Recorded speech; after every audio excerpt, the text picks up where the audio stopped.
Kaip suprasti, kada žmonės užauga, kada mes nustojame būti vaikais ir atsiduriame suaugusiųjų pasaulyje. Ogi tada, kai klausimą kodėl keičia klausimas kaip. Aš esu Svetlana, ugdymo vadovė, ir šiandieną aš jums pristatysiu mūsų projekto pavadinimą. Mes ilgai galvojame, kaipgi pavadinti projektą, kaip padaryti, kad jisai būtų vertingas. Ir supratome, kad tas klausimas kaip, jisai persekioja mus visą gyvenimą. Kaip užauginti laimingą vaiką? Kaip nepasiklysti tėvystės labirintuose?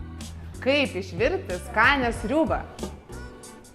Ir dar daug įvairių kaip, kurie mus motyvuoja, stumia į priekį, verčia tobulėti, eksperimentuoti ir atrasti. Juk visi mes gyvename pirmą kartą ir tikrai nežinome kaip.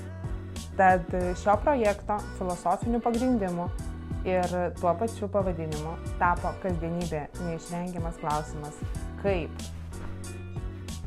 O kaip mes gyvensime toliau, pamatysime vėliau, tad kviečiame jūs aktyviai jungtis ir dalyvauti mūsų projekte, kartu ieškant atsakymus į rūpimus klausimus. Iki.